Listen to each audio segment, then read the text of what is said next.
وماني محسوب، نفس بيا شسوي بين الأموات، ردتك فاتحة والتالي وياي بحياتي وموتي ترهم كل الأوقات. يا صورة توبة قل شلون أبديك، بلا اسم الله تبدع للعقوبات. أنا ذاك اللي يموت بطار الفراق، الكل لحظة يموت ومرة ما مات. جوية ناي أقبل تبقى وياي، الهوى يخلي الونين يجر لي آهات. الوينك والأحبك وأنا مشتاق، قلت انعادي لي وهن كلمات، قلت انعادي لي وهن كلمات. مسيت العافية عليكم مشاهدينا الكرام في برنامج كلمات. ضيف حلقتنا اليوم الشاعر المهم والمبدع أدهم عادل. حياك الله أستاذ أدهم. حياك الله محمد، وأتمنى لك يا رب التوفيق. الله يحفظك دائما وأبدا. الله يخليك. الله يسلمك. شلونك؟ والله تمام، أنت شلونك؟ الله يخليك. خلينا نبدي. من تريد نبدي؟ من البدايات نرجع على سبب الشهرة شلون؟ ما على قول يعني بكيفك براحتك، منين ما تريد تبدي. أكيد يعني اليوم أدهم عادل هو اسم، فنريد نعرف سبب الشهرة الأكبر، الشعر له أم الرواية؟ لا هي أنا ما أسميها شهرة صراحة. نعم. احنا هسه بالوسط يعني قصدي ما أسميها شهرة. أنت ما تسميها، لكن الجمهور يشوفها بهذا هي ما لها علاقة الموضوع. نعم. يعني هو الأدب لا يجزأ. أكيد. الأدب يعني كفكرة، أي كنوع ممكن أن يجزأ. أي هذا نوع شعر. أكيد. هذا نوع أو هذا يسمونه الجنس الأدبي يمكن أن يجزأ. أما أنت ككيان، نعم، ككيان أدبي أي. لا تجزأ. يعني ما نقدر احنا نصنف مثلا مظفر النواب شاعر شعبي أو شاعر فصيح، هو شاعر. صح. ولا نقدر مثلا نصنف شكسبير مسرحي أو شاعر، هو أديب. أو مظفر النواب أديب واضح. قصدي. وحتى بدر شاكر السياب كانت عنده محاولات كبيرة بالشعر الشعبي العراقي. إذن هو الأدب أدب واحد، يعني ما يجزأ. أكيد. بالنسبة إلي بحكم واقعنا، أي. احنا كواقع عراقي، احنا واقع شعبي. صح. شئنا ام ابينا. صح. والدليل ان المسرح الجاد اقل جماهيريه من المسرح الشعبي. صحيح. القصيده الفصيحه اقل جماهيريه من القصيده الشعبيه. الادب المكتوب اقل جماهيريه من الادب المحكي. بالفعل. هذا مو انتقاص طبعا من اي شيء اخر، بس أكيد. هذا واقع، يعني لازم احنا نحترم الواقع. زين انت وين لقيت نفسك، بالرواية ولا لا بالشعر؟ مو لقيت نفسي، الناس وين لقيتني؟ ونرجع لسؤالك، والناس شلون شو سبب الشهره شنو؟ الشعر. يعني هاي امها وهاي ابوها طبعا 100%. لان انا اصلا بديت اكتب روايه من بعد الشعر، بس انا بالبدايه ولحد الان اصنف نفسي انه انا كشاعر يعني. كشاعر. اي بس السبب الاساسي لوصولي الى الناس هو الشعر، والشعر الشعبي يعني باختصار. زين الرواية اخذت من عندك جهد، او مثلا بعدتك شوي عن الشعر؟ اخذت جهد لو بعدتني، هاي فرق كبير بالسؤال. بعدتك عن الشعر؟ اي واي. واخذت جهد مضاعف. يعني الجهد اللي بالرواية مضاعف عن الشعر. لا يقارن. نعم. ماكو قياس. واضح. القصيده وليده لحظه. اي. وليده انفجار. اكيد. قصيده اقدر اكتبها بالكيه. نعم. ترى مو الناس عبالهم الشاعر لازم يشرب قهوه هذا مو صح. اغلبيه قصايد انا اكتبين وانا امشي. بالفعل. والله وانا بالكيه وانا بالكوستر، يعني صحيح. ما له علاقه الموضوع. بس الروايه لا، الروايه عمليه تخطيط. تقعد تخطط انت، يعني تخطط، يعني تقعد تبني. واضح. تجيب لك طابوق تبني والله. فعمليه القصيده اذا تاخذ من عندك ممكن تبالغ اسبوع. نعم. انا خيال اسود اخذت مني 6 اشهر يلا كملتها. بكتابه مستمره، مرات التنقيح مرات تكتب روايه وتغيرها كلها بعدين. بالفعل. فماكو اي مقارنه بين جهد الروايه وجهد الادب الشعبي، مقارنة. القصيده العفو. نعم. استاذ ادهم، خلي نروح للجانب الاخر شويه، نلطف الاجواء ونسمع قصيده. تمام. وبعدين نرجع على مود هاي الحوارات نكمل. يقول شقد وحش الدرب، شقد وحش الدرب من ينمش بدونك، ويهنيالي العيون اللي شافت عيونك. مو طماع، ما رايد احظ مشطوق، بس خليني حسبه بهوست ظنونك. الله الله. ومن يطيح قلبي مو طماع، ما رايد احظ مشطوق، بس خليني حسبه. اي والله. بهوست ظنونك. ومن يطيح قلبي سواية الشلال، لا مثل خصلاتك تنزل على متونك. الله الله. انا تمنيت اضمك وانت مثل القاع، لو دفنك بقلب تراب هم غربة اللي يشوفونك. اي والله. ما ادري الوجع يا لون من ترحين، بس ادري الدمع يا لون من دون. ما ادري الوجع يا لون من ترحي. بس الله ادري الله. الدمع يا لون من دونك، اخاف احلم حلم مو زين خليدك على عيوني، ها واخاف امشي بدربي ناس لا تمشي. لا تمشين من دوني، اي والله. بس انت الوحيده اللي ما مشى الدمع على جفوني. الله الله. تعبت من الوقت والناس، هاي الناس اذا اصفن ياذوني. اي والله. خليني بديك سوار من اي لون، اي ودق عيوني على البيبان 7 عيون، وحضنيني طفل يجفل من اللي يمشون، وضميني عطر خدران بثيابك، ها وزرعين غصن زيتون يم بابك. الله هذانا العنيد صرت حبابك، الله الله هذانا الوحيد صرت شجرة عيد بترابك. الله. سلام. صح لسانك حبيبي. سادة. الله يحفظك. حبيبي. نرجع على موضوع الرواية. آخر ديوان نزلته أو مثلا رواية العفو خيال أسود، هاي مو آخر رواية. يعني اللي أخذت منك جهد 6 أشهر. أي لا مو أي. يعني هي خيال أسود، بس وراها نزلت رواية اسمها ملاك أكتوبر. ملاك أكتوبر. آخر رواية هاي كانت آخر ملاك شيء أكتوبر. ملاك أكتوبر. أي. الروايات اللي نزلت لك حقيقة اللي أنت كنت تتمناه؟ اللي أتمناه أي هي يعني المبيعات اللي حققتها مرضية، نعم. ترضي يعني، بس اللي أتمناه لا أكيد. ها. لأن شنو اللي كنت تتمناه؟ اللي أتمناه إنه كلش ممكن، يعني هذا حلم، يعني حلم ويجوز مستحيل، بس واحد يحلم، يعني بدون الحلم ترى نموت. أكيد. يعني بدون صح. الحلم نموت. نموت صراحة. بالفعل. الواحد لازم يبقى يحلم حتى إذا كان الحلم مستحيل. صحيح. يعني كنت أتمنى إنه مثل ما توصل القصيدة آلاف وملايين، الكتاب يوصل آلاف وملايين. أكيد. هذا مستحيل، هاي كمعادلة مستحيلة. نعم. ولكن طموح، يعني أنا أطمح إنه أنا مثلا عدد نسخ روايتي توصل إلى مثلا 500,000 نسخة مباعة. واضح. حاليا وصلت 15,000 نسخة. ما شاء الله. قلت ما شاء الله، يعني شيء رقم جيد جدا، ولكن كي يرضيني مستحيل. قلت لك الطموح أعلى. أكيد. أعلى مو لأن أنا جيد ولا أنا أريد أكون جون شتاينبيك، نعم. لا، لأن أنا أريد الناس تقرأ. القراءة ترى القراءة مو عملية واحد يلزم كتاب ويقرأ. لا لا فهم. لا إيه مو شرط فهم، لا، القراءة بها أبعاد أعمق الناس ما فهمت. نعم. أنت من تقرأ وخذها من عندي، كل ما تقرأ أكيد. كمية السلم اللي بداخلك تزيد. صحيح.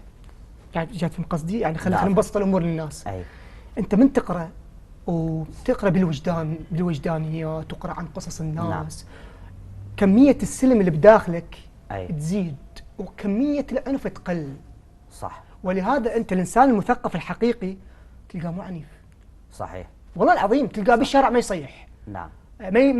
ما يطبق عليك بالسيارة، أي ما يذب المي من الشباك. صح. ليش؟ لأن كمية السلم اللي بداخله، كمية الثقافة اللي بداخله تمنعه أن يتصرف تصرف مخالف لثقافته. أكيد. فأنت تصور أنت، إحنا شعب نعاني من العنف صراحة. إحنا مجتمع صحيح. عنيف. صحيح. الأب يعنف بنته، الزوج يعنف زوجته، الابن يعنف أمه، الأخ يعنف أخته. يعني إحنا مجتمع حالة دا يعني من عندها أغلب المجتمع. هذا حقيقة، يعني شيء نعم. ما بينا مجتمع عندنا قسوة. أكيد. حتى على الوردي يقول احنا سبب شخصية الفرد العراقي، سبب الازدواجية. نعم. هذا الصراع بين البداوة وبين الحضارة. احنا مجتمع كتكوين، اول مجتمع تكون من البداوة والحضارة. نعم. المجتمع المصري مجتمع زراعي بس. صح. المجتمع الاوروبي مجتمع صناعي. نعم. احنا مجتمع مختلط، تلقاه فلاح أي وسيد. صح. عندنا ناس تلقاه خاضع للسلطة وتلقاه جبروت على اهل بيته. نعم. فقصدي انه القراءة مو واحد اللي بس مناظر ويقرا والله شيء حلو، لا، القراءة اخذها من عند هاي مو انا اقوله يعني، بس هي القراءة تزيد نسبة السلمية أكيد. بالمجتمع. فانت تخيل انه مجتمعنا تقل به الافكار العنفية، أكيد. الافكار المسلحة، نعم. العقلية المسلحة. انسان يجي صعد بالكوستر تعاركوا اثنين على الكروة. يعني هو صديقه يدون بالفعل. يعني يريد يسوي زين، أي. بس تعاركوا وصلت مرحلة الصياح. أها. يعني هو يريد يسوي خير بس عنيف. هو يريد يدفع مكان صاحبه بس صاحبه عنيف، ما قدر. رد فعل عنيف والله. صحيح. والله طلعت هسه من الشورجه أي ابو عربانه يعني مع احتراماتي له عتال يعني. نعم. وابو كي هم مع احتراماتي له. أي. واحد صد على اخر الطريق اللي الصياح وصل للرصاف. ايابه. كميه عنف بالمجتمع مرعبه. زين اليوم حضرتك انت تطرقت للقصائد المعالجه. تمنيت تكون معالجه صراحه. شلون تشوف هاي القصائد المعالجه؟ هل دا تاثر على جزء معين او جزء بسيط نقدر نقول؟ هي تاثر. نعم. بس ما تغير. يعني انا ممكن اثر لي 10 اشخاص بس ما تغيرهم. لا، تغيير المجتمع يراد له مؤسسات ويراد له اجيال. صح. جيل جديد. احنا نحتاج لنا جيل جديد. بالفعل. جيل يفهم ان الوطن مو الشارع. يعني الوطن مو بس الشارع. اي. الوطن مو بس البيت. الوطن مو بس الجسر. نعم. الوطن مو ساحة التحرير. الوطن الشارع والبيت والجسر وساحة التحرير وانت واني. صحيح. والتراب. انا من ضربك اعتدي على الوطن. انا نعم. من اسبك بالشارع اسب الوطن. صح. مفهومنا للوطنية مفهوم خاص، مفهوم مكبل. نعم. تلقى بيوتنا نظيفة وشوارعنا وسخة. صح. اذا زبل بالبيت امك تكت لك، بس بالكي تقول لك شو اشمر البيبسي من الشارع، لان ما عبالنا الشارع مو مالتنا مو بيتنا. نعم. وعبالنا الجسر مو بيتنا. يذبون زميج قبال بيتنا ناخذه نسوي بالحديقه مالتنا، ليش ما مال الدوله؟ يعني حالة جدا مو هاي مو صحية. هاي مو حاله. هذا صار اسلوب مجتمع، انا ما جاي انتقد، يعني جاي احكي لك أي. انا ابن هذا المجتمع هذا واقع. وافتخر. يعني انا طلعت لاوروبا افتخر اقول لهم انا عراقي. يعني انا سليل حضاره. ونعم من العراق والله. والله العظيم. بس احنا مشكلتنا نحس باليتم. نعم. احنا نحس احنا ايتام، ولهذا ندور على بطوله. صحيح. جاي تفهم هذا الموضوع؟ اي. والله العظيم. جاي افهم. احنا نتصور البطوله بالكلاشينكوف. نتصور البطوله بالصياح. نعم. ونتصور البطوله من نفوز بالطوبه. اوكي نفوز بالطوبه. الانتصار حلو. بس العنف مو حلو، الظلم مو حلو، البوق مو حلو، الرشوه مو حلوه، من تتعدى على حقوق انسان مو حلوه. اي والله. مفهوم الوطنيه عندنا مفهوم يسمونه غوغائي. نعم. هسه اي واحد تقول له شنو يعني لك العراق يقول لك روحي. اكيد. بس هو بنفس الوقت ما يدافع عنه بشبر. مو قصدي بالسلاح، ما يدافع عنه ما ينظفه. صح. والله العظيم. الموضوع ترى الموضوع كلش بسيط. اكيد. بس بنفس الوقت كلش معقد. بالفعل. قصايدي ما تعالج المجتمع بس ممكن تاثر بالناس. نعم. اليوم ادهم عادل اكيد يعني هو كشاعر واكيد تطرق لعده مواضيع. اليوم عن هذا الموضوع خاصه عن موضوع العراق، موضوع الوطن، شنو قال ادهم عادل؟ شنو كتب؟ انا اشوف الوطن بالقصائد اللي ممكن تعالج قضيه. يعني انا ما اقدر اقول يعني كاظم اسماعيل قاطع هذا العظيم صورته وين الان هذا الكبير. اي. كاظم اسماعيل قاطع اجمل بالنسبه لي بتواضع. اجمل وصف عن العراق هو كاظم اسماعيل قاطع. من يقول بعدين نرجع حتى اقول لك انا شلون اشوف الوطن. اي. من يقول المضيع ذهب بسوق الذهب يلقاه، واللي مفارق محد يمكن سنة وينساه. اي. والطاح طبعا هاي ما يغنوها بس هي موجودة بالديوان. والطاح منه قلب. اي.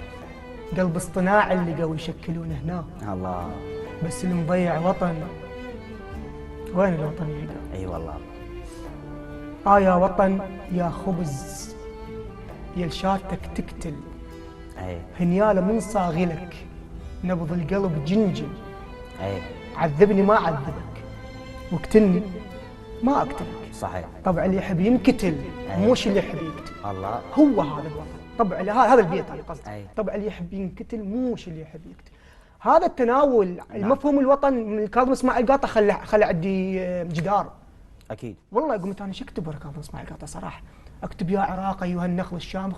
مو كاظم اسماعيل قاطع سوى دستور صعب. اكيد. والله العظيم. يعني من يقول طبع اللي يحب ينقتل مش يحب يقتل، هذا اعمق بالنسبه لي على الاقل. بالفعل.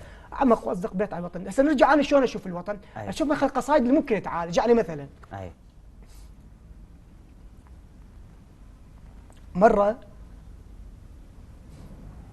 جابوا شهيد بمنطقتنا. نعم. تمام.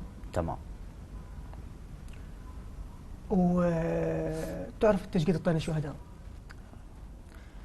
حطينا بما به الكفايه. انا على فكره بفرعني انا تراني كبير بالعمر يعني، فملحق على هواي أي. امور والله جدي اعرف. فانا من فرعنا يعني التوابيت الشاله، التوابيت ما كل رحلت من فرعنا اكثر من الناس.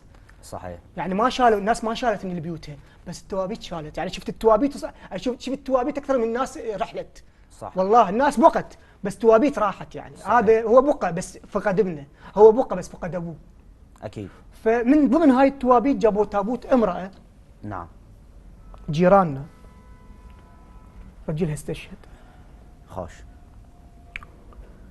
فشايف هاي العاده من يجيبون الميت او الشهيد الاخر يعني اخر شيء يطوف بيته ويخلونه بالاستقبال، وبعدين شايف هاي العاده. اي هاي موجوده العاده عندنا لحد الان موجوده. اي. فهم جابوه يزور بيته وما ادري شنو، بعدين هذا فطلعت هي المراه وياها بنتها صغيره. فكان اني طلعت انا باوع الام يعني، فكانت يعني هي ما بكت، يعني ما بكت ودقت ولطمت يعني، بس كانت بعينها نظره انه انا خسرت الدنيا. والله هيك حسيت الله. والله العظيم.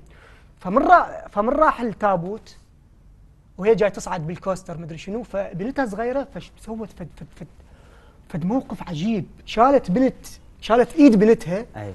وهيك لوحت، يعني شلون قالت ودعوا والدك، هيك لوحت الله. للتابوت وبعد.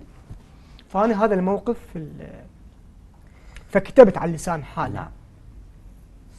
كانما هي تقول يعني اي. تخاطب الجنازه يعني. هذا انا مفهوم هيك الوطن، انا هيك اكتب الوطن من خلال هذا الموضوع. واضح. اي تقول غريبه بصحراء بس شاربك كان فياي. غريبه بصحراء بس شاربك. غريبه بصحراء اي. بس شاربك كان فياي. الله الله الله. وبردانه رغم كل السما خطايا. ها. جابوك بنعش بس قلت لا ما مات. وقنع روحي بالشالوك مشاية. الله. وهسه تأكدت هاي الدموع عليك من سمعوني كلمة أرمل حجاية. الله الله. أنا تمنيت أشق العلم على التابوت اي. ولف بشيلتي باسمك محناية. من دفنوك حتى الوطن رد للبيت. الله. بقيت بطرق روحي وبنتك وياي. ومن عفتك جوادر خضرت بالروح. واحس نفسي نجف بس لابس عباي. الما عندها رجل تلتم عليها ذهاب. كنت تختل بحضنك جنح فختاي. الله.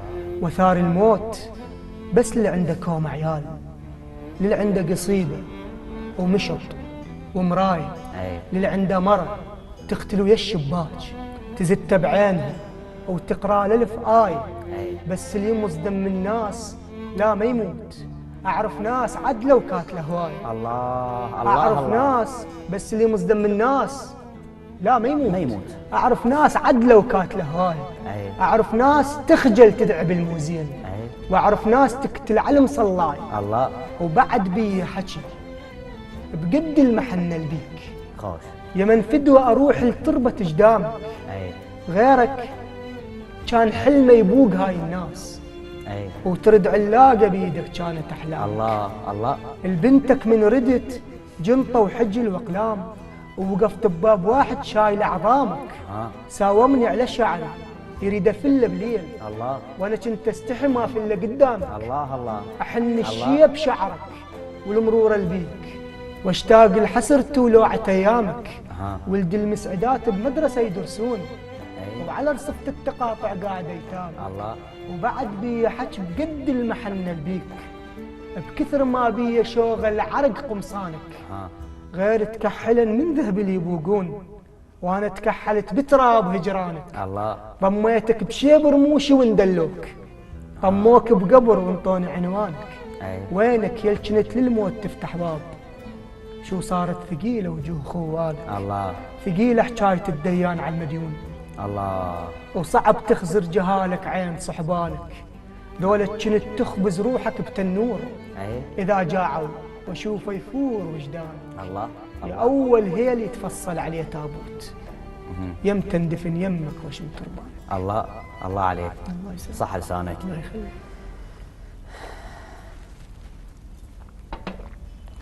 صح لسانك صاغي. حبيبي الله يحفظك. الله يسلمك. حقيقة هذا الموضوع يعني حيل مهم، وعاشت ايدك والله. من تواضعك، شكرا. الله يحفظك. الله يخليك. الله يسلمك. استاذ ادهم، بدايتك منو كان قدوة لك ببدايتك، بداية ما بديت بمسيرتك؟ يعني كقدوة شعرية؟ كقدوة شعرية. مظفر النواب. مظفر النواب. موقفه طبعا. انا اكو موضوع انت من خلال ما حبيت مظفر النواب حاب اسمعه، من طبيت للمتنبي بعدك، حتى انت يمكن ما صاير شاعر وماخذ الديوان مالته وقاري لا داخل قاطع. القاطع. من فرق كبير يعني. اي شوف اني ال القاطع نعم هو اللي اسسني كشاعر. واضح. ونصيحة يعني أي واحد يريد يبدي بالشعر لازم يقرأ القاطع. نصيحة. وبالأخص ديوان نعش النهر. نعش النهر. نعش النهر ديوان لا يكرر. يعني هو القاطع من كتب نعش النهر مثل ما يقولون، شايف الواحد مثل سبارك، أي مثل القرن يجي مرة كل 100 سنة، هو صحيح. بالضبط يعني.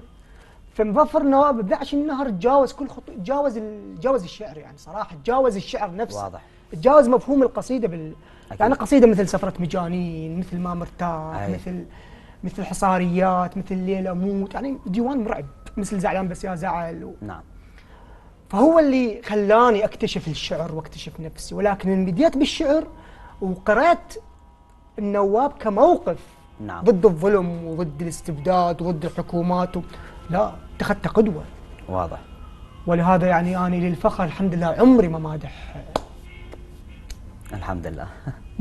ممكن امدح يتيم. طبعا. ممكن امدح انسان بسيط، حمال الناس اللي يشتغلون عماله، مع احتراماتي كلهم على راسي. نعم. هذول الناس اللي تشد على عائلتها، تشد على جهالها، اكيد. هذول ممكن امدحهم وابوس رجليهم. الله يسلمك. بس طبعا بس مو مستعد ابدا امدح اي شخص باي موقع. نعم. مستحيل. واضح. مو انتقاصا من عنده، جزء هو جيد بس انا ما اسويها. هذا النواب. يا رب كل التوفيق لك ان شاء الله. حبيبي اشكرك. استاذ ادهم، يعني الكل يعرف ادهم عادل، يعني هسه يمكن ماكو بيت ما بيه واحد ما يعرف ادهم عادل، لكن اكو علامات استفهام على موضوع معين، وهو اللي هو ادهم عادل مقل بالمهرجانات او مقل بالاماسي هم كذلك. شنو السبب؟ لأن صراحة أغلبية المهرجانات ما تلبي اللي أنا يعني ما تتوافق مع تفكيري. نعم.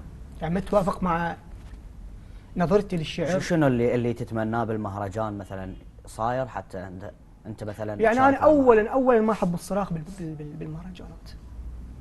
صراخ الجمهور؟ الاثنين. لو شاعر؟ اثنيناتهم. ما أحب الصراخ لا من الجمهور ولا من الشاعر. هاي واحدة. وهاي ممكن عادي يعني، لان ممكن في توصل القصيده وممكن واحد يتجاوزها. أي. بس الاهم من هذا انا ما احب مهرجان تحت اي مسمى. حلو. طبعا. يعني المهرجان يجب ان يكون بلا تسميه، بدون رعايه. واضح. تمام. واضح. ثانيا انا نوعيه قصايدي لا تسوق من خلال المهرجانات، وهذا سبب يمكن الاهم والاكبر. اي. يعني المهرجانات هي 3 انواع، يا ما تكون مثلا حفلات تخرج، اي، او مهرجان حفله تخرج. نعم. او مثلا حفله، أي. واني ما اقدر اكون بهيك مكان صراحه. صحيح. يا ما يكون مهرجان مثلا قصيده حسينيه. نعم. وانا ما اكتب القصيده الحسينيه، مو انتقاصا، قضيه كبيره جدا. أكيد. ولكن انا ما اكتبها. نعم. لان ما اعرف صراحه، جد لان اعتبر القضيه الحسينيه لها ناسها. صحيح. يعني ناس يعني مثل عبد الغني الفتلاوي، هذا الكبير المهم، وجابر الكاظمي. نعم. ناس انطت نفسها للقصيده الحسينيه. اكيد. يعني ناس يعني يكتب قصيده حسينيه يجب ان يفهم القصيده الحسينيه. القصيده الحسينيه قصيده صعبه جدا، انت ممكن تغلط بحرف تنهي حياتك. بالفعل. تنهي حياتك بالدنيا وبالاخره. صح. فقضيه حساسه جدا، ولازم يكون عنده ثقافه دينيه كلش واسعه. ولهذا انا ما اتقرب من هذا الخط، اخاف حلو. صراحه يعني. أكيد. احس نفسي انه بعدني يعني ما اقدر اكتب قصيده بحجم هذا الامام او بحجم هاي القضيه الكبيره. نعم. فما اقدر يدعوني الى قضيه، الى قصيده دينيه او حسينيه. نعم. القصيده لو القصائد البقيه، المهرجانات البقيه، اما مهرجانات سياسيه اي او تعبويه واضح. او يعني عمود حزب معين او شخص معين، اكيد. فانا مستحيل اروح انا شو يوديني هاي الاماكن. فبعد وين اروح لحد؟ يعني انا وصلتني معلومه يعني استاذ ادهم انه ادهم عادل ما يحضر الهيش مهرجانات بسبب يعني امور اخرى تخص الماده. اني؟ اي. لا مستحيل. يعني انا ما انا ما اصدق بهذا الامر. لا هاي الموضوع مو ما اصدق، هاي الموضوع ما حد قايل، اخاف من عندك يعني. مو اي مستحيل حد قال هذا الموضوع. شلون؟ مستحيل حد قايله. لا واحد بلا قال والله العظيم مستحيل. لا ليش؟ قالوا لي. تدري ليش؟ أي. لان انا عمري كله ما طلبت ماده. فمنين يجي يعني الموضوع ما له صحه. اذا شخص ما قال لي. لا مستحيل. يعني خمر اذا مثلا من يمي اريد اطرح. لا مو قصدي العفو، بس قصدي اني تصورت انه منين صورت لان انصدمت.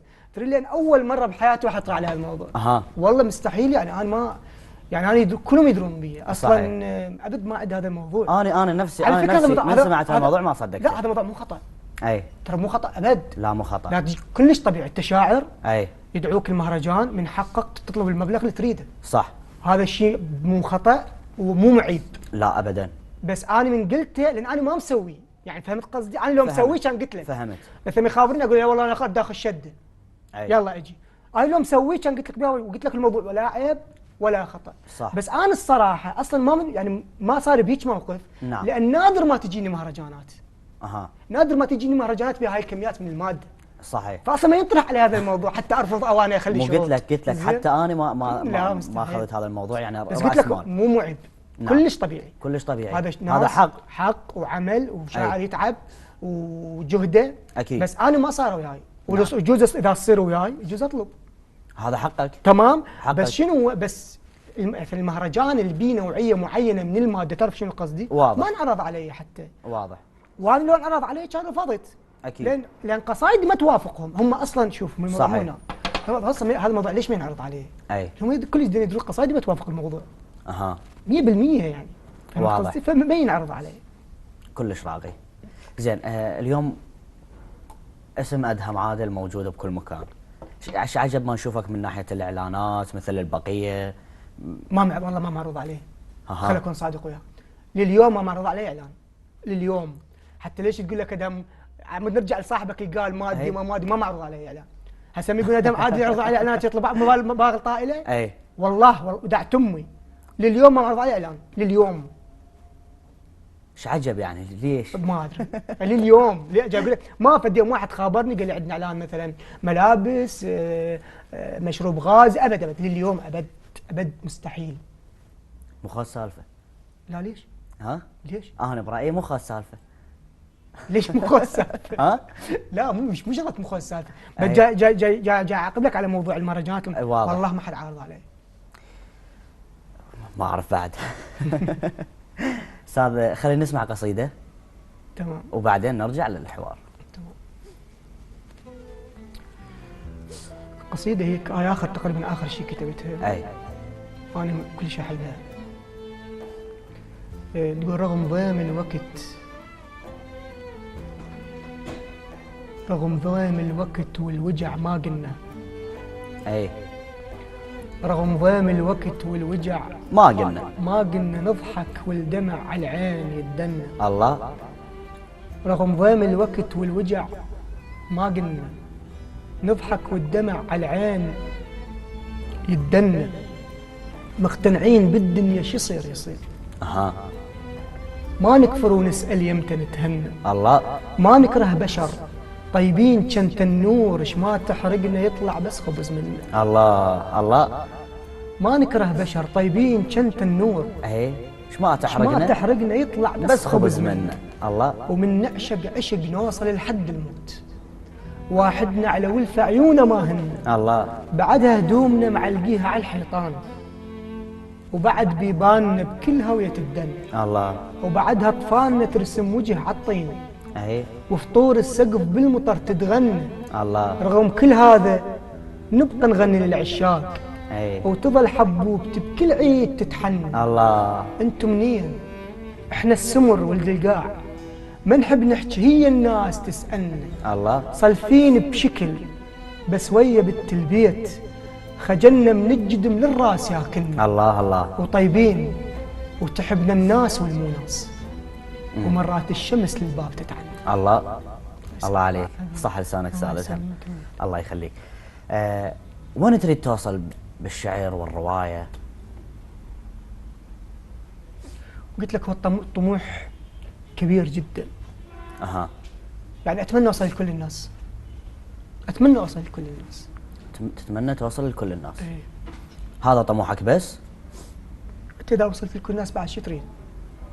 اذا الناس تفهم قصايدك وتفهم مفهوم نظرت، يعني مفهوم قصايدك ومفهوم ادبك، هذا شيء كله جميل. لان احنا نكتب للناس. اكيد. ليش جاي اليوم؟ على مود الناس. طبعا. انت صديقي ما يحتاج يعني أي. انه يقعد يسولف بقهوه مو بس نقعد على مود وين ما الناس. كان. اي والله صح. فاحنا طموحنا احنا نشتغل للناس. بالفعل. فاني طموحي أن اوصل للناس، اوصل لكل الناس، اوصل للطفل، اوصل ان شاء الله توصل. هذا يعني بدي اقول لك مستحيل، إن بس شاء ان شاء الله ان شاء الله. ان شاء الله. اليوم الشعر الشعبي بالعراق خاصة او الشعر عامة وين تشوفه؟ يعني هاي المرحلة، اي يعني احنا بأسوأ مرحلة بتاريخ الشعر الشعبي العراقي. احنا بأسوأ مرحلة. أسوأ مرحلة؟ أسوأ مرحلة بتاريخ الشعر الشعبي العراقي هاي المرحلة. ليش؟ الاستسهال، هاي مشكلة كبيرة. الاستسهال يعني نعم. صار الشعر الشعبي شيء سهل، أي واحد يكتبه، أي واحد يقدر يطلع بالتلفزيون. نعم. أي واحد يروح المهرجان، أي واحد يكتب أغنية، أي واحد يقدر يكتب بوست بالفيسبوك على الشعر. واضح. استسهال هذا الإرث الثقافي والشعري أدى إلى هذا الانكسار بالشعر الشعبي العراقي. يعني أنا قبل ما كان أقرأ بالشعر ماكو، تصور. صحيح. والله لما كان أقرأ بالشعر رحت جاي أقرأ شعر، اختبروني لجنة من ستة قاعدين. أي. عمود يوافقون على قصيدتي، عمود إذا وافقوا عمود أقرأ شعر. ومن كانوا وياي بنفس كانوا وياي رائد واني وسعد الفتلاوي وايمن المسلمان الله يرحمه. يعني شوف، وباللجنه جبار رشيد الله يرحمه. الله يرحمه. صور يعني رحنا نريد نقرا ما نقدر، لان اكو لجنه. صحيح. اكو قيود. اي. اكو قيمه. نعم. بالشعر. هسه تصور فيديو كليب بالشارع، احد يقول لك وين رايح وتنزله ويصير مشاهدات والناس تتاثر به، لان الناس ما تدري. اي. الناس ما تعرف، الناس تشوف هذا قبالها، صح ولا انا غلطان؟ صحيح. هسه انت عمرك 14 سنه 15 سنه، اي. طلعت ولقيت شاعر سيء قدامك، صار نموذج لك. بس طبعا. لو لاقي جيد اي كان صار ذاك النموذج. صح. انت هو ما يقدر يقارن، هو رجل بصير، يعني هو طفل عمره 15 سنه، ما نقول طفل نقول مراهق. واضح. ما يقارن، ما يعرف، ما يقدر يقارن بين القاطع وبين غير فلان، بين لا صعب ما يعرف. صعب. هو يعرف يشوف اللي قباله. اكيد. اذا قباله نموذج سيء راح يمشي على خطاه. طبعا حتى اذا شاف الجيد ما راح يفرق. نعم. بس تتصور انه مجتمع بس جيد، مجتمع جاشه شعر، واضح. اكيد راح يكون اللي وراه جيد. فاستسهال الشعر، يعني الشعر صار بكل مكان. اتصور الشعر صار اداة للانتقام. زين برايك شلون يعني نقدر مثلا؟ ما نقدر بعد صراحه، يعني ما نقدر؟ مستحيل. الا قانون بالدوله. مثل قانون مكافحه المحتوى الهابط ماكو، الا قانون مكافحه الشعر. اي والله هذه. ايوه ليش؟ الا هيك يلا تمشي. يعني مستحيل، يعني مثلا تخلي قيود. شوف باستونيا. اي. باستونيا. نعم. اذا قلت معلومه نعم. سواء كانت بالفيسبوك، بالتلفزيون، بالجريده، بالتيك توك، اذا قلت معلومه وما قلت منين مصدرها تنسجن. حلو هذا القانون. جاي تفهم قصدي لو لا؟ اي جاي. يعني مثلا انا اقول مثلا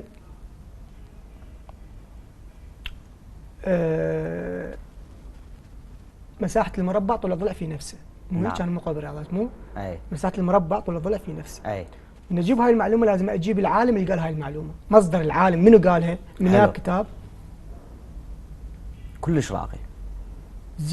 هذا القانون اللي سوى باستونيا اي ما عندهم اي واحد، يعني ما عندهم هسه كجيل من طلع ما عندهم معلومه خاطئه.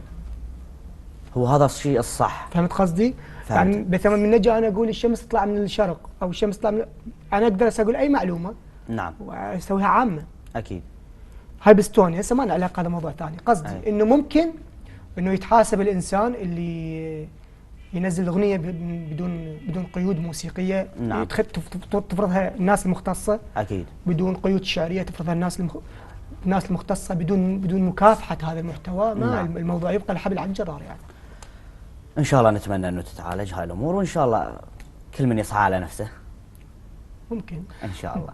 احنا راح نطلع فاصل براحتك. ونرجع نكمل. مشاهدينا الكرام فاصل وراجع وياكم.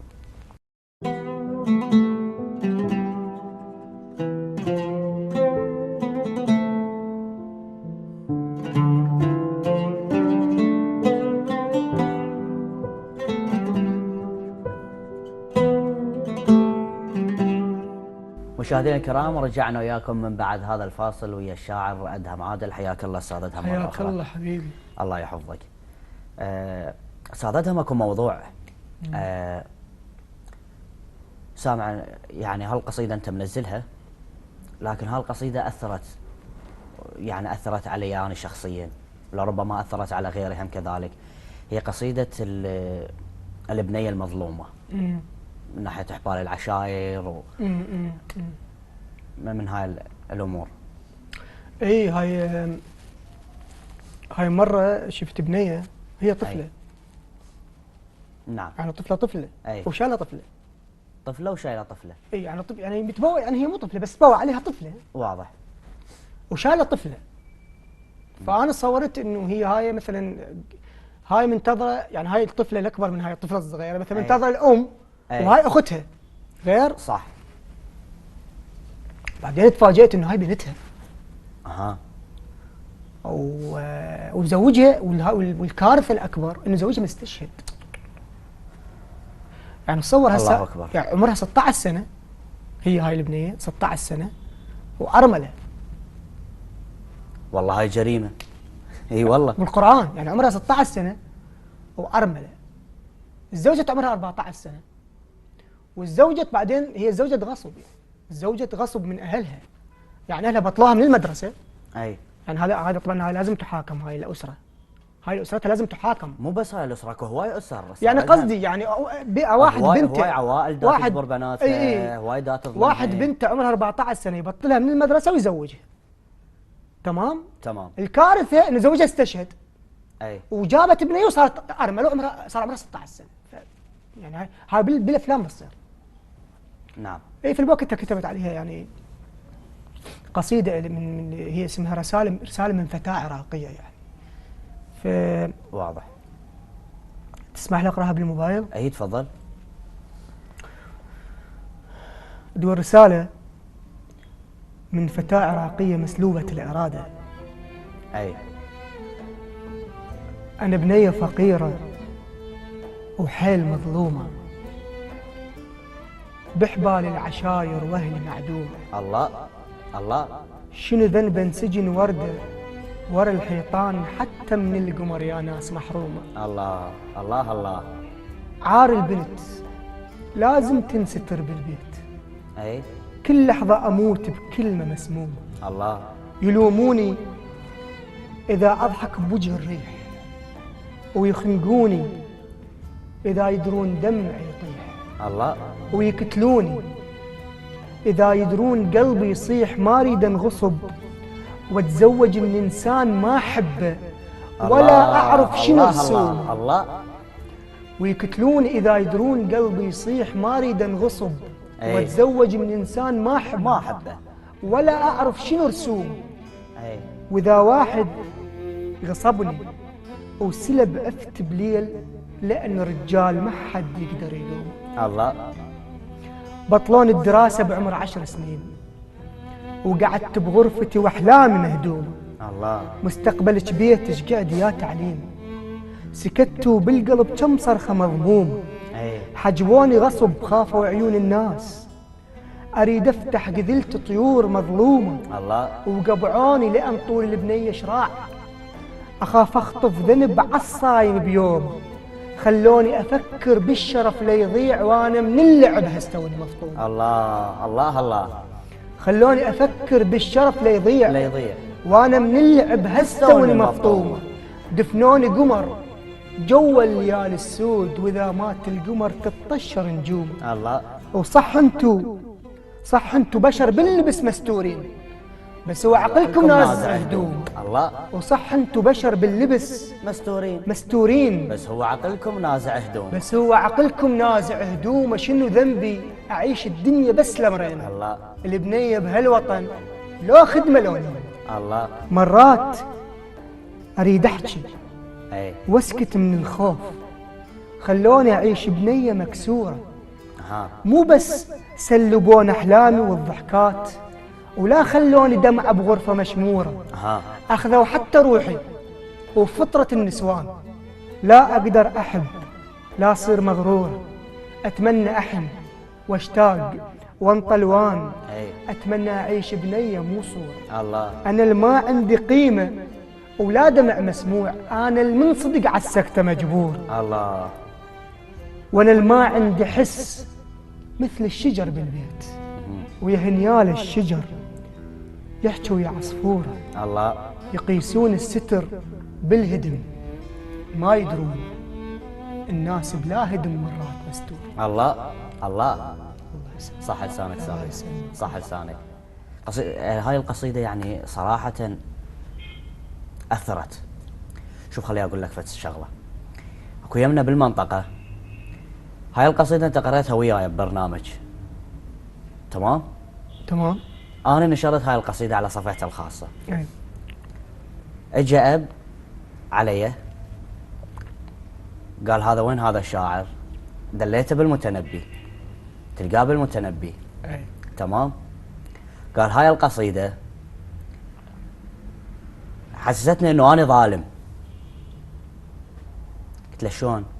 قال روح انت اسمعها وراح تعرف ليش. انا حسستني انا ظالم. تعرف قصدي وين؟ أي. فالاب من جعله قال له حسستني انا ظالم، فطلع انه هو هم متخذ هذا. اي متخذ هذا الاجراء. والله يصلح الكل ان شاء الله الله. يصلح الناس يا رب. امين يا رب العالمين. اليوم رايك بالذائقه الشعريه شنو؟ هذا المصطلح خطأ. يعني نعم. ماكو شيء اسمه ذائقة شعرية. شنو الذائقة الشعرية؟ اكو شعر واكو ناس تحب الشعر. نعم. واكو نقاد. واضح. انت لو تكون ناقد اي للشعر، والنقد يراد له ترى خلفية ثقافية مرعبة، اكيد. مثل كاظم غيلان، مثل جواد الحطاب، مثل غيره وغيره وغيره وغيره، مثل عبد شاكر هذا استاذنا الكبير. نعم. استاذنا الكبير كاظم غيلان، والشاعر الكبير راعي جواد الحطاب. نعم. يعني انت من تنقد، شوف اكو مقولة مهمة وعجيبة. يقولون يقول ثلاثة يعيشون على عقل الآخرين، نعم. على رأس الآخرين. ثلاثة يعيشون على رأس الآخرين. الحلاق اي والقمل والناقد. ها. ثلاثتهم معلش عقلك يشتغلون. حلاق شعرك، والقمل حشك القمل بشعرك، أي. والناقد على فكرك. اكيد. فايش قد مرعب الموضوع؟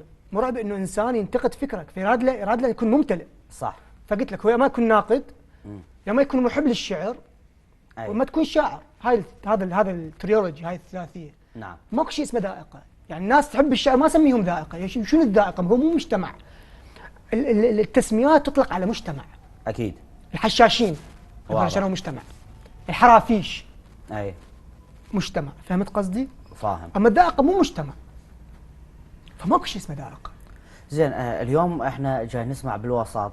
انا صراحه اسمع ما اشوف. أي. لان انا هم بعيد عن هذا الموضوع. أي. هذا الموضوع جدا مبتعد عنه. أي.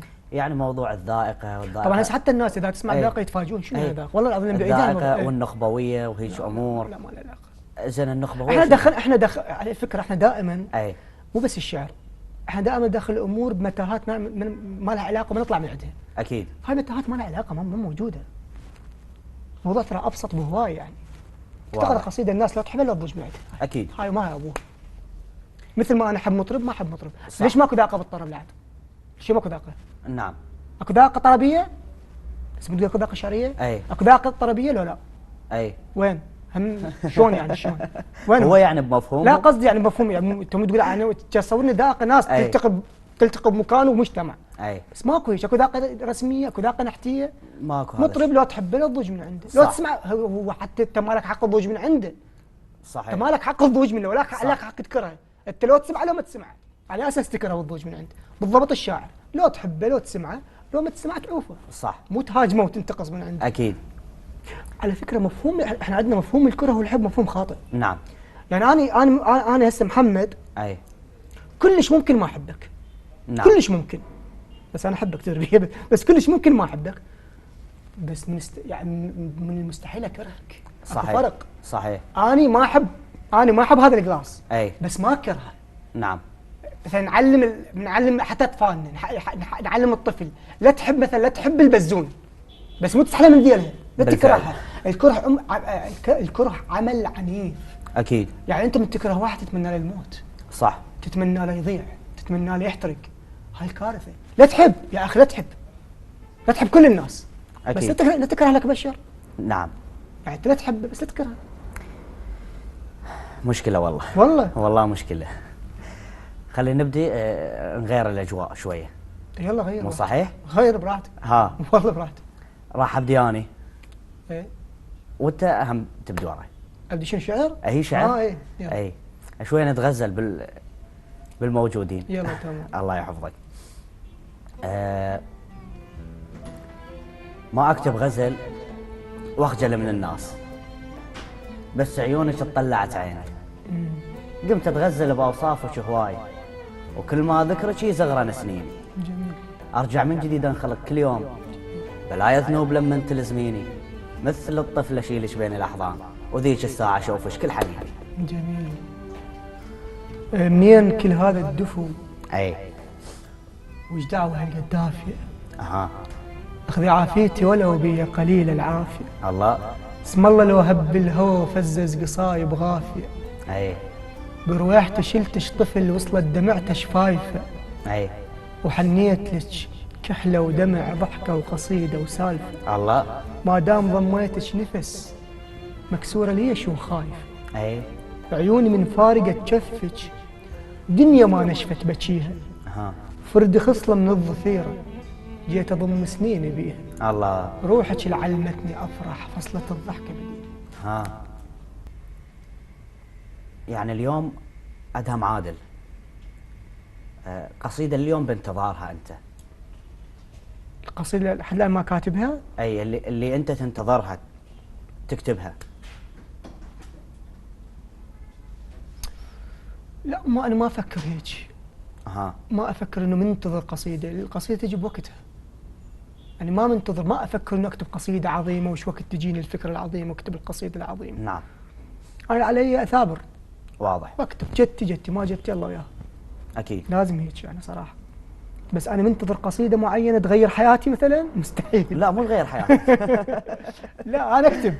يعني القصيدة تغير حياة؟ أي. شلون؟ ممكن قصيدة تغير حياتك. ها. والله. وشنو ممكن قصيدة تغير حياتك؟ أي. ممكن كلمة تنهي حياتك. تنهيها. صح. وممكن كلمة تبدي حياتك بيها. أكيد. ممكن كلمة تخربك ويا ناسك. صح. ممكن كلمة. المتنبي مات على مود كلمة. صحيح. المتنبي مات على مود كلمة. على مود كلمة. صح. والله حرب صارت بين دولتين على مود كلمة. أي. اكو ناس ماتت على مود قالوا حنطة. مهاجرين من ايطاليا. أي. الفرنسا اعتبرتهم سيطرة فرنسية، واحد قال حنطة بالايطالي عرفوه ايطالي قتلوه. كلمة نهاية حياتك، فشلون القصيدة ما تغير حياتك؟ انا جاي امشي هسه بالشارع. أي. اتخذ غير فرع تتغير حياتي يجوز. صح. يجوز اطلع بهذا الفرع اموت. أكيد. مو؟ بالفعل. شلون ما تغير حياتك؟ ترى الدنيا تشوفها كلش كبيرة وكلش واسعة وكلش عجيبة، بس عندها شغلات كلش تافهة. نعم. كلمة تغيرك، نظرة تغيرك، خطوة تغيرك، كوستر تغيرك، واحد بالكية يغيرك. صحيح. جديات. بالفعل. زين اليوم منو يستفزك من الشعراء؟ يحفزك بكتابة قصيدته؟ يعني من العادلين، من الميتين، لو من الرايحين الكبار الصغار، يعني ما اعرف. من اي واحد، اي جيل. الصراحة أكثر إنسان يستفزني هو ما له علاقة أصلا بالشعر الشعبي. اها. بس عجيب، شاعر سوري اسمه محمد الماغوط. محمد الماغوط. مرعب مرعب، عجيب. نعم. يكتب بطريقة يعني خليني أسمعك من عنده شوي. اي. هذا قال لهم أنا راح أكتب شعر بدون لا قافية ولا وزن. نعم. عباس محمود العقاد، هذا الأديب الكبير اللي كتب العبقريات، اي. قال لهم قال ايش رايك بالشعر الحر؟ ما ادري ايش، قال لهم هذا ده كلام تافه. اي. يعني ما معترف فيه. بس هذا اثبت محمد الماغوط انه ممكن الشعر يكون جميل او مؤثر بدون قافيه او وزن. يعني تصور قصيده تسلبها اهم ما تملك. نعم. هي شنو القصيده؟ غير وزن وقافيه؟ اكيد. بدون وزن وقافيه يصير مو قصيده، يصير كلام عادي. صح. زين شلون هذا الكلام عادي يصير جميل؟ شلون؟ شوف ايش هو سواه هيك، ايش قد عد، ايش قد عد يعني. عظيم. يعني مو بس عظيم، يعني هو ايش قد ذكي على أكيد. الاقل. طبعاً. فشو يقول هو، شو يقول؟ شوف ايش قد صار قصيده له أي. فصيحه ما بيها لا وزن لا قافيه، بس قد مؤثره ايش قد جميله. نعم. كتابات على فكره كلها هيك. قصيدته يقول بدون النظر، بدون النظر اي. الى ساعه الحائط واضح. او مفكره الجيب اعرف تماما مواعيد صراخي. ها. شوف ايش بدون النظر، يعني بدون توقيت. انا اعرف انا ايش وقت اصرخ بدون الساعه. صح. بدون النظر الى ساعه الحائط او مفكره الجيب اعرف تماما مواعيد صراخي. وانا هائم في الطرقات اصافح هذا اودع ذاك، انظر خلسه الى الشرفات العاليه، الى الاماكن التي ستبلغها اظافري وانيابي في الثورات المقبله، فانا لم اجع صدفه. ها. ولم أتشرد ترفا أو اعتباطا. الله الله. ما من سنبلة في التاريخ إلا وعليها قطرة من اللعاب. أعلم جيدا أن مستقبلي ظلام، وأنيابي شموع، وأن حد الرغيف سيغدو بصلابة الخنجر، وأن نهر الجاعين سوف يهدر ذات يوم بأشرعته الدامية وفرائصه الغبراء، فأنا نبي لا ينقصني إلا اللحية والعكاز والصحراء. الله الله. في دمي رقصة الفارس وفي عظامي عويل كربلاء. الله. وأعلم وما من قوة، شو هنا يقول ما من قوة في العالم نعم تجبرني على محبة ما لا أحب الله أو كراهية ما لا أكره، ما دام هناك خمر وتبغ وشوارع. الله. يقول ما دام اكو شوارع وجقاير ماكو، انا ملك نفسي بعد. اي هذا الماخذ كلش راقي عجيب. اي زين. الصديق بحياة أدهم عادل شنو؟ مفقود. مفقود؟ جد هي صراحة مفقود. يعني أني يعني ما عندي هواي أصدقاء. أي. وأنا الصراحة يعني أنا بديت أقلل أصدقائي. يعني أنا من بعد تشرين. أي. ومن بعد الناس اللي فقدتها ما مستعد أعيد هاي التجربة. يعني هذا وراك عامل العيثاوي، وراك رياض الوادي، وراك جبار رشيد صباح، يعني ما مستعد أعيد هاي التجربة. كمية الأصدقاء اللي خسرتها هواية. صحيح. يعني تقعد أنت وياه وتحب ويصير صديقك ايش كتبت على الصديق؟ ما كتبت. جاي أقول لك ما كتبت. بس أنا هواي فقدت أصدقاء بحياتي. جاي تشوف؟ يعني معقولة لحد الآن ما كاتب أي قصيدة عن الصديق؟ إي طبعا. أنا من النوع اللي كلش موضوع يهمني ما أكتب عنه، ما أقدر. والله. بس قلت لك أنا هواي فقدت أصدقاء بحياتي، ولهذا يعني بعد شايف أنت بعد يعني عملية مؤلمة. صح.